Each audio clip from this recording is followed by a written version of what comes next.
Hello every one, എല്ലാവരും സുഖമായിട്ടിരിക്കുന്നെന്ന് വിചാരിക്കുന്നു. അപ്പോൾ നിങ്ങളെല്ലാവരും ബോർഡ് എക്സാമിൻ്റെ പ്രിപ്പറേഷനോടൊപ്പം തന്നെ എൻട്രൻസിനും തയ്യാറെടുത്തുകൊണ്ടിരിക്കുകയാണ്. നമുക്കറിയാം നമ്മുടെ ജെഇ ഇനിയും വരുന്നത് 2025 ജനുവരിയിലാണ് ജെഇയുടെ ഫസ്റ്റ് സെഷൻ എക്സാം വരുന്നത്. അപ്പോൾ നിങ്ങളുടെ ബോർഡ് എക്സാമിന് മുന്നേ തന്നെ എന്ത് ചെയ്യുന്നുണ്ട്, ജെഇ എക്സാം അപ്പിയർ ചെയ്യാൻ പോകുകയാണ്.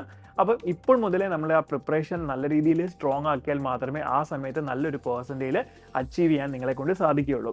അപ്പോൾ അതിനുവേണ്ടി നമ്മൾ എന്താ ചെയ്യേണ്ടത്, മാക്സിമം പ്രാക്ടീസ് ചെയ്യുകയാണ് വേണ്ടത്.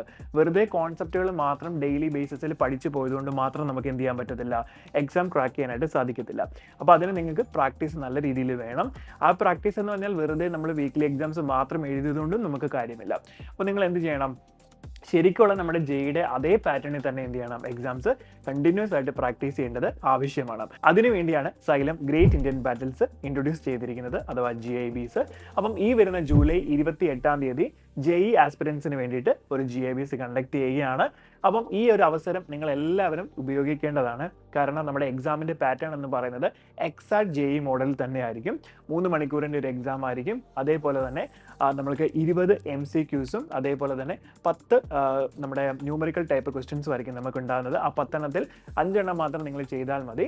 അപ്പം ഈ ഒരു പാറ്റേൺ നിങ്ങൾ എക്സാംസ് പ്രാക്ടീസ് ചെയ്യുമ്പോൾ നിങ്ങൾക്ക് കോൺഫിഡൻസ് ബൂസ്റ്റ് ചെയ്യും. അതോടൊപ്പം തന്നെ നമ്മൾ ഈ GIBs എഴുതുമ്പം നമ്മുടെ കേരളയിലുള്ള എല്ലാ കുട്ടികളും തന്നെ എന്ത് ചെയ്യുന്നുണ്ട്, ഈ GIBs അറ്റൻഡ് ചെയ്യുന്നുണ്ട്. അപ്പം നിങ്ങളുടെ ആ ഒരു പൊസിഷൻ അല്ലെങ്കിൽ റാങ്കിങ് എവിടെയാണെന്ന് നിങ്ങൾക്ക് മനസ്സിലാക്കാനായിട്ടും സാധിക്കും. അതിൽ നിന്ന് നിങ്ങൾക്ക് നിങ്ങളുടെ പെർഫോമൻസ് ബൂസ്റ്റ് ചെയ്യാനും സാധിക്കുന്നതാണ്. അപ്പം ഈ വരുന്ന GIBയിൽ നമുക്ക് എക്സാമിലുള്ള ടോപ്പിക് എന്ന് പറയുന്നത് ഫിസിക്സിൽ electric charges and field, then electrostatic potentials and capacitance എന്നുള്ള ചാപ്റ്റേഴ്സ് ആയിരിക്കും ഉണ്ടാകുക. ദെൻ കെമിസ്ട്രിയിൽ വരുന്നത് ഇലക്ട്രോ കെമിസ്ട്രിയും അതേപോലെ സൊല്യൂഷൻസും ആയിരിക്കും.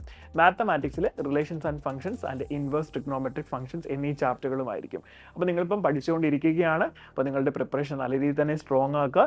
വെറുതെ വന്ന് എക്സാം എഴുതാതെ നന്നായിട്ട് തന്നെ പ്രിപ്പയർ ചെയ്തിട്ട് വേണം എല്ലാവരും എക്സാമിന് വരാൻ. അപ്പം ഓൾ ദ ബെസ്റ്റ്.